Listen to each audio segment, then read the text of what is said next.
Hello friends, welcome to Telugu audio story. మీరు కనుక ఛానల్ని ఫస్ట్ టైం చూస్తున్నట్లయితే ఛానల్ సబ్స్క్రైబ్ చేయండి, లైక్ చేయండి. అలాగే ఈ స్టోరీపై మీ వాల్యుబుల్ ఒపీనియన్ని కమెంట్ రూపంలో తెలియజేయండి. ఇక కథలోకి వెళ్దామా? వీడియో చూస్తున్న అందరూ కింద కనిపిస్తున్న హైప్ ఆప్షన్ నొక్కి వీడియోని ఎంకరేజ్ చేయండి. బెంగళూరుకే ఫేమస్ అయిన బేంగన్ బిర్యానీ. బెంగళూరు మొత్తం తిరగేసిన అత్తయ్య చేతి రుచి ఖచ్చితంగా దొరకదు. నీకోసమే స్పెషల్గా చేసింది. ఫ్యామిలీతో సైలెంట్గా నీ ఇంట్లో తింటే నీకెలా తెలుస్తుంది? నిన్ను ఊరిస్తూ నీ భార్య చేతి బిర్యానీ నీ ముందు తింటేనే కదా కిక్ వచ్చేది అని ఉడికిస్తూ వేడి వేడి వంకాయ బిర్యానీ వంకర నవ్వుతూ తినడం స్టార్ట్ చేశాడు రాజ్. అంతే, ఒక్క అడుగులో మీదకి వచ్చిన యోగేందర్ ఏ మాత్రం ఆలోచన లేకుండా రాజ్ని బలంగా వెనక్కి తోసేసి టేబుల్ మీద ఉన్న థింగ్స్ మొత్తం తన సైడ్కి తీసుకుని కూర్చున్నారు. యోగేందర్ తోసిన ఫోర్స్కి కింద పడిపోయాడు రాజ్. నిప్పు రవ్వలా మారిపోయిన ఎర్రటి కళ్ళతో రాజ్ని చూస్తూనే బిర్యానీ నోట్లో పెట్టుకుంటే సీరియస్ ఫేస్తో లేచిన రాజ్ ఒక హ్యాండ్తో డ్రెస్కి అంటిన కేక్ డస్ట్ని తుడుచుకుంటూనే బిర్యానీ టేస్ట్ చేసిన ఫింగర్స్ని లిఫ్ట్ చేస్తూ ఉన్నాడు. ఆ చిన్నపాటి గెలుపుకే పొగరుగా కసిగా రాజ్కి ఏదీ దక్కకూడదన్న పంతంతో గబగబా తింటున్న యోగేందర్లో వేరే ఎటువంటి సంతోషం లేదు. రాజ్ని గెలిచాను అన్న గర్వం తప్ప. టేబుల్ మీద ఉన్న ఒక చిన్న కేక్ పీస్ క్యారియర్ క్యాప్ మీద పెడుతూ హ్యాపీ బర్త్డే మావయ్య అని చెప్పిన రాజ్ గొంతులో జాలి. సర్రును చూసిన యోగేందర్ చూపులో చంపాలన్న కసి. ఎవడ్రా నీకు మావయ్య? ఇంకోసారి నన్ను అలా పిలిస్తే ఊరి తడకన్నా ముందే నా చేతితోనే నేను యమలోకానికి పంపిస్తాను, పోరా బయటికి అని తిడుతున్న ఆయన కోపానికి చల్లని చిరునవ్వు రాజ్ ప్రశాంతమైన ముఖంలో. హోల్డ్ ఆన్ మావయ్య, అరిచి బీపీ తెచ్చుకోకు. బిర్యానీ లాక్కున్న ఆనందం కూడా ఎంజాయ్ చేయలేవు అంటున్న అయ్యగారి వెటకారానికి టేబుల్ మీద బలంగా కొట్టారు యోగేందర్. ఆ మనిషి కోపాన్ని లెక్క చేసే టైప్ కాదుగా మన మెంటల్ బాబు. నువ్వు ఎంత ఎగిరినా ఏది మార్చలేవు మావయ్య. నీ కర్మ ఎలా ఉందంటే నీ పుట్టినరోజుకి నీకంటూ మిగిలిన సొంత మనిషి వండిన బిర్యానీ నువ్వు చంపాలి అనుకుంటున్నా నా చేతుల మీదుగా తింటున్నావు. కూతురు ఎలాగో పోయింది, ఇక మిగిలిన శేష జీవితానికి భార్యను కూడా వదిలేసి నా మీద పడేడుస్తున్నావు. ఆ ముఖేష్ గడితో చేరి నన్ను ఎంటర్టైన్ చేశావు. నీ కష్టం ఊరికే పోకుండా వాడికి కింద పైన మొత్తం పగలగొట్టి పడుకోబెట్టాను. నీలా పక్కనోడు జాలిపడి వేసే భిక్ష మీద చేతకాని చౌట దద్దమ్మలను ముందు పెట్టుకుని ఆడిస్తే పొందే సంతోషం ఆడపిల్లని అడ్డం పెట్టుకోవడంలో ఉండదు. బట్ నేను నీలా చేతకాని వెధవను కాదు. కాకిలా కలకాలం బతకడం కన్నా హంసలా 6 నెలలు అందిన ప్రతి దాన్ని ఎంజాయ్ చేసే టైప్. నీకన్నా ముందు చస్తానేమో కానీ చచ్చే వరకు నా లైఫ్ కలర్ఫుల్గా ఉంటుంది. నాకు నచ్చినట్టు నేను డిజైన్ చేసుకున్నట్టు ఉంటుంది. నేను బతికినా చచ్చినా రాజునే. అది మార్చడం నీ తరం కాదు. మార్చాలని వెర్రి ప్రయత్నాలు చేసి ఉన్నది కూడా పోగొట్టుకోకు అని చెదిరిన చిరునవ్వుతో సింహం లాంటి గాంభీర్యంతో హెచ్చరించి వెళ్ళిపోతున్న రాజ్ని నిమిషం పాటు చూస్తూ ఉండిపోయారు యోగేందర్.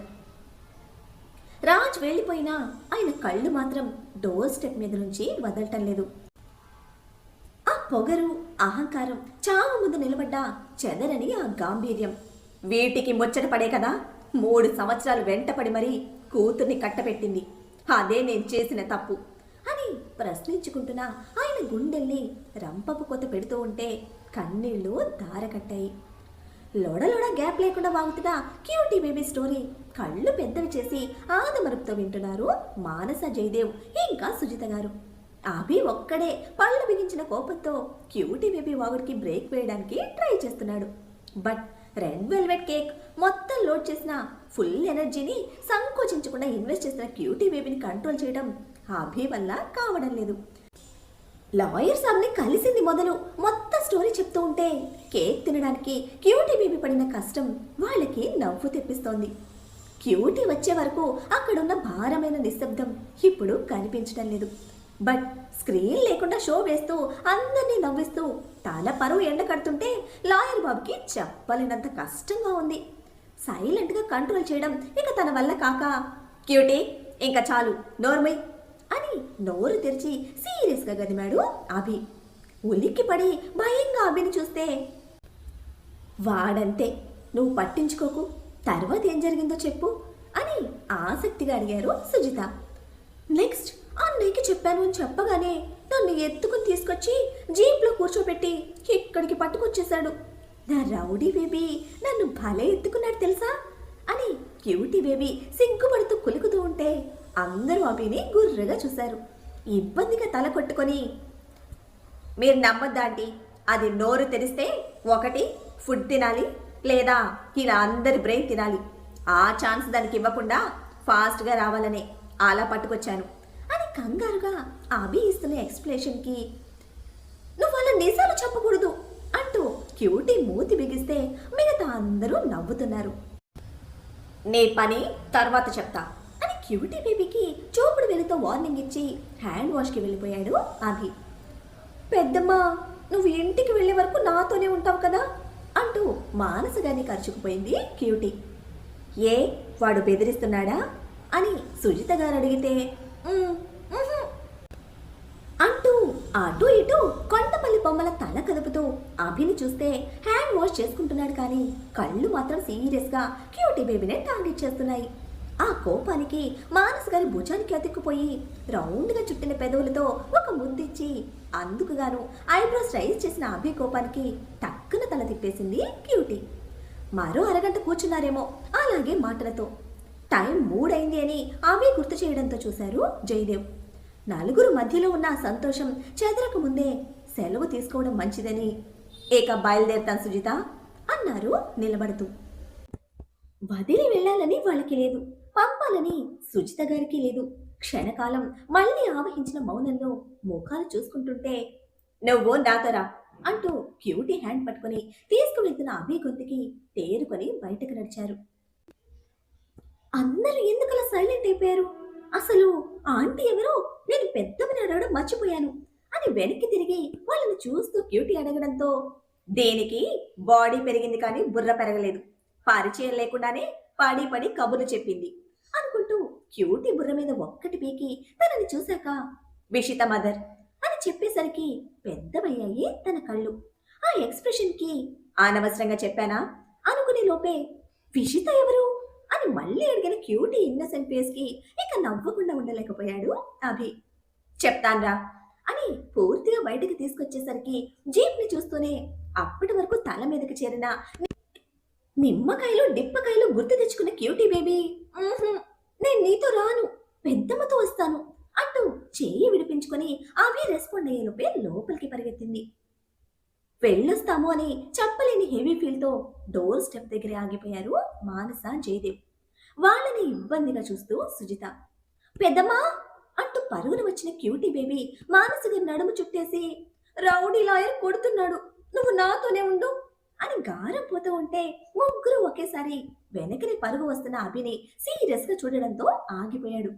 ఎవ్వరి ఫీలింగ్స్ తో పని లేనట్టు, ఆంటీ మీ బిర్యానీ చాలా టేస్ట్గా ఉంది, నా రౌడీ బేబీ ఇచ్చిన పనిష్మెంట్ తో నా పొట్ట హెవీగా ఉంది, అస్సలు తినలేకపోయాను, నెక్స్ట్ టైం పెద్దమ్మతో మళ్ళీ వస్తాను, అప్పుడు మాత్రం హాఫ్ బిర్యానీ నాకే ఇవ్వాలి, అండ్ మీరు చేసిన స్పెషల్ స్వీట్ కూడా మీకులాగే చాలా బాగుంది, నెక్స్ట్ టైం ఫుల్గా నేను తింటాను, ఫోన్ చేసి వస్తాము, మీరు నా కోసం అన్నీ ప్రిపేర్ చేయాలి అని ఆర్డర్ వేసినట్టే చెప్పి, పెద్దమ్మ నువ్వు నాతో రా అంటూ మానస గారిని వదలకుండా చుట్టుకొని పట్టుకెళ్తూ ఉంటే పళ్ళు బిగించి అసహనంగా చూస్తున్నాడు అభి. వీళ్ళిద్దరి గొడవతో బరువు నిండిన గుండెలు ఎంత తేలిక పడ్డాయో ఆ క్షణం అభి కూడా గమనించలేదు. క్యూటీ బేబీ హడావిడికి అల్లరికి అలాగే నవ్వుతూ సుజిత గారు వీడ్కోలు పలికితే అదే నవ్వు ముఖాలతో సెలవు తీసుకుని తిరుగు ముఖం పట్టారు మానస జయదేవ్ గారు. ఇంటికి వచ్చాక క్యూటీ బేబీని హత్తుకుని, మళ్ళీ నాతో వస్తావా అని తడి తీరిన కళ్ళతో మానస గారు అడుగుతూ ఉంటే అప్పుడు స్ట్రైక్ అయింది అభికి. ఆ క్షణం క్యూటీ బేబీ అల్లరి కళ్ళ కపటం లేకుండా నవ్వుతున్న తన రూపం చాలా అపురూపంగా అనిపించింది మన లాయర్ సాబ్కి.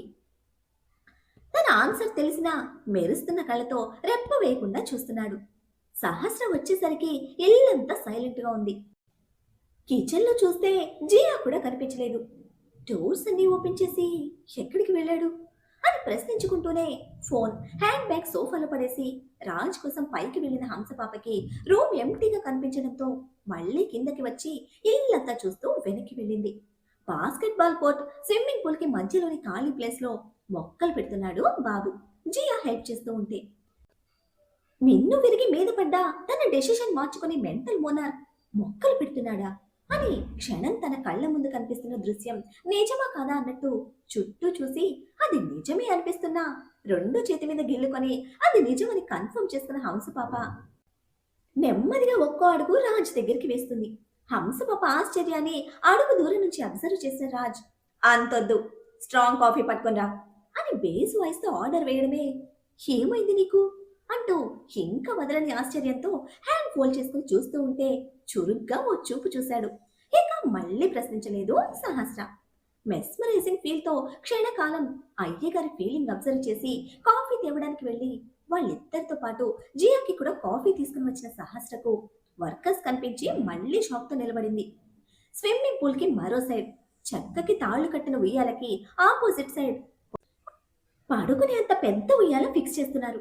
లేటెస్ట్ డిజైన్ తో రిచ్ గా ఉన్న ఉయ్యాలను చూస్తూ నిలబడిపోయిన హంసపాప దగ్గరికి వచ్చి మట్టి చేతులతోనే కాఫీ కప్ తీసుకుని బొగ్గ మీద పొడిచాడు. తేరుకున్న వదలని అదే షాక్ తో ఏమైంది నీకు అని మళ్ళీ అడిగితే కళ్ళు చిట్లించి చిరాగ్గా చూస్తూ నీ పీత బుర్రకి స్క్రూ లూజ్ అయింది, కాఫీతో టైట్ చేసుకుని కుకింగ్ స్టార్ట్ చేయి అని ఆర్డర్ వేసి వర్కర్స్ దగ్గరికి వెళ్తూ ఉంటే జియాకి కాఫీ కప్ ఇచ్చి తన కప్తో రాజ్ వెనక వెళ్ళింది సహస్ర. నిజంగానే బాగున్నావు కదా అని మళ్ళీ స్ట్రెస్ చేసి అడుగుతున్న సహస్రను సీరియస్ గా చూస్తూ బెంగాల్ బిర్యానీ వచ్చా నీకు అని ప్రశ్నించేసరికి కావాలా అని అడిగింది. ఇంకా వదలని అదే అనుమానంతో ప్రశ్నకు ప్రశ్న రిపీట్ చేశావంటే కట్ చేసి చేతిలో పెడతా అని ఇరిటేట్ అవుతూ వెళ్ళిపోయాడు రాజ్ వర్కర్స్ దగ్గరికి. నిన్నటి వరకు ఎండకెండుతూ వానకు తడుస్తూ సువిశాలంగా ఖాళీగా ఉన్న football court, basket ball court, ఎడారి మధ్యన చెరువును తలపించే స్విమ్మింగ్ పూల్ ఇప్పుడు కొత్తగా మొక్కలతో పచ్చని రంగులద్దుకుంటే కాఫీ తాగుతున్నంతసేపు ఆలోచిస్తూనే ఉంది సహస్ర. కాఫీ కంప్లీట్ అయింది కానీ తన ఆలోచనకు రాజు బ్రెయిన్ అంత చిక్కడం లేదు. సంథింగ్ ఈస్ రాంగ్, ఏదో అయింది వీడికి, మెంటల్, అన్నీ అయిపోయాయి, ఇప్పుడు ఈ విధంగా భయపెడుతున్నాడు అని గొణుక్కుంటూనే లోపలికి వెళ్ళింది. యోగేందర్ నుంచి రిటర్న్ అవుతూ తనకు తెలిసిన ఇంజనీర్ కి ఫోన్ చేసి కావలసినవి చెప్పి మొక్కలతో ఇంటికి వచ్చిన రాజ్ గ్రౌండ్ మొత్తం పచ్చగా మార్చే పనిలో ఫుల్ బిజీగా ఎంటింటి వరకు నిమగ్నమైపోయాడు. వర్కర్స్ వెళ్ళిపోయాక డ్రైవర్ని పిలిచి జియాని కూడా డ్రాప్ చేయమని చెప్పి లోపలికి వచ్చిన రాజ్ బాత్ ఫినిష్ చేసుకుని వచ్చేసరికి వేడి వేడి బెంగన్ బిర్యానీ గుమగుమలాడుతూ వెయిట్ చేస్తూ ఉంది డైనింగ్ టేబుల్ మీద. బట్ హంసపాప మాత్రం ఈ లోకంలో లేదు. గెడ్డం కింద వేలు పెట్టుకుని సుదీర్ఘంగా ఆలోచిస్తున్న తను రాజ్ ఇస్తున్న షాక్స్ లో స్టక్ అయింది. దీనికి బుర్ర దొబ్బింది అని సైడ్ స్మైల్ తో కన్ఫర్మ్ చేసుకున్న రాజ్ నైట్ డ్రెస్ లో ఉన్న హంసపాప షోల్డర్ మీద బైట్ చేసి పక్కన కూర్చున్నాడు. నొప్పికి కింఫమంటూ ఈహలోకంలోకి వచ్చిన సహస్ర తనకి పక్కగా కూర్చున్న రాజ్ని గుర్రుగా చూస్తూ నిజం చెప్పు, మళ్ళీ ఏం ప్లాన్ చేశావు అని అడిగింది. కొరికిన చోట వేళ్లతో రబ్ చేసుకుంటూ టెన్షన్ నిండిన తన కళ్ళలోని అమాయకపు భయానికి ముడిచిన ముఖంతో చికాకుగా పెట్టేదుందా పొమ్మంటావా అని కయ్యమన్నాడు మన బలుపు బాబు. ఏదో తెలియని భయం తరుముతూ ఉండగా కంగారుగా ప్లేట్లు పెట్టి తినిపిస్తాను అంటున్నా నీ పీత బుర్రతో ఏం పెట్టావా ఏంటో నేనే తింటాను అని సహస్ర చేతి నుండి ప్లేట్ తీసుకుని తానే తింటుంటే మనసు కలుక్కుమన్నా ఇష్టంగా తింటున్న రాజుని ప్రశ్నలు నిండిన బుర్రతో విస్మయంగా చూస్తూనే తినడం కంప్లీట్ చేసింది. స్పెషల్గా అడిగి మరీ చేయించుకున్న వంకాయ బిర్యానీ ఎందుకు అని చిన్న గొంతుతో ఆరా అడిగితే అనుమానాలతో నిండిపోయిన హంసపాప తీకమక బ్రెయిన్ కి తన ముఖంలో కనిపిస్తున్న కంగారుకి కార్నర్ స్మైల్ తో కన్ను కొట్టి మా అత్తగారి చేతి వంట మిస్ అయ్యాను, ఆ టేస్ట్ రాకపోయినా నాట్ బ్యాడ్, నువ్వు స్పెషల్ టేస్ట్ చూపించావు అంటూనే వేయుడిగా రియాక్ట్ అవుతున్న హంసపాపకి మరో ప్రశ్న అడిగే ఛాన్స్ ఇవ్వకుండా ఎత్తుకుని తీసుకెళ్లి కొత్తగా ఫిక్స్ చేసిన ఉయ్యాలలో దింపి కాళ్ల మీద పడుకున్నాడు. ఇంకేదో అడగాలనుకున్నది మర్చిపోయి పొట్టలోకి మొహం దొచ్చిన రాజు తలలోకి వేళ్లను చేర్చి అయ్యగారి అర్థం కాని మాటలతో పాటు చుట్టూ గమనిస్తున్న తను ఇంకా సైలెంట్ అయిపోయింది. కాసేపటికి ఎక్కడికి వెళ్ళావు అని నెమ్మదిగా అడిగితే ఆన్సర్ లేదు బాబు నుంచి. నిద్రొస్తోంది, డిస్టర్బ్ చేయకు అన్న షార్ప్ ఆర్డర్ తప్ప. మెంటల్, నన్ను ఇన్ని అనుమానాల మధ్య వదిలేసి ఎలా నా నిద్రపోతావు అనుకుంటూనే రాజ్ గురించి ఆలోచిస్తూ ఎప్పటికో నిద్రలోకి చేరిన తను మళ్ళీ మార్నింగ్ బెడ్ మీద రాజ్ బలమైన చేతుల మధ్య కళ్ళు తెరిచింది. చిన్న స్మైల్ తన ప్రమేయం లేకుండానే పెదవుల మీద చేరితే తీరుగా ఉన్న రాజ్ కోటేరు ముక్కు మీద చూపుడు వేలితో రాస్తూ నిద్రలో ప్రశాంతంగా ఉన్న అయ్యగారి మొహాన్ని ఇష్టంగా చూస్తోంది. అంత నచ్చానా అని శుద్ధిమెత్తగా వినిపించిన మాటకి చిన్నపాటి తుళ్ళింతతో వెనక్కి వెళ్తున్న సహస్ర నడుము చుట్టి తనకు హత్తుకుంటూ మెడను వేళ్లతో లాక్ చేశాడు.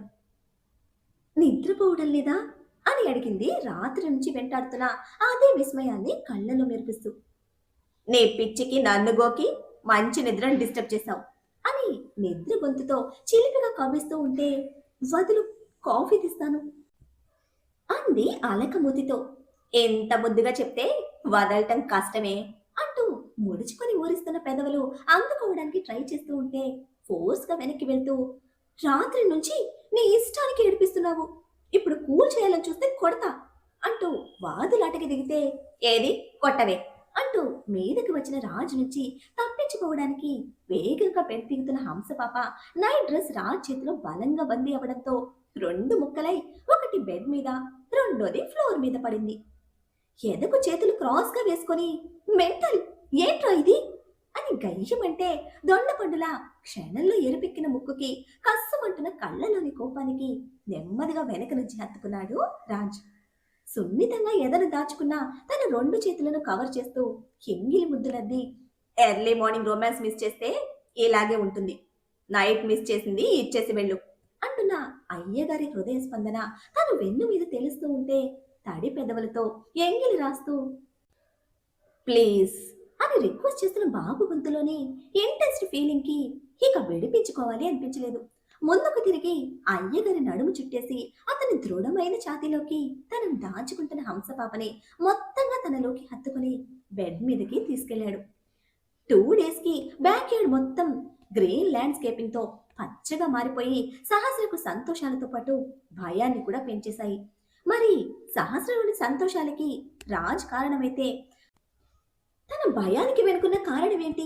రాజ్ చెప్పిన మాటల్లోని నిజం దిగజారిన తన వ్యక్తిత్వానికి అర్థమై నిలిచి యోగేంద్రలో మానవత్వాన్ని మేల్కొల్పుతుందా? తెల్లటి రసగుల్లా లాంటి తీయని స్వీటి హృదయం బాధ అనే చేదుతో వికలమైన అందరి మనసులకు తన తేటి మాటల బిందుతో ఉపశమనం కలిగిస్తుందా? ఏం జరుగుతుందో తెలియాలంటే నెక్స్ట్ ఎపిసోడ్ ని ఫాలో చేయండి. అలానే ఈ ఎపిసోడ్ ని లైక్ చేయడం మాత్రం మర్చిపోకండి. Bye friends.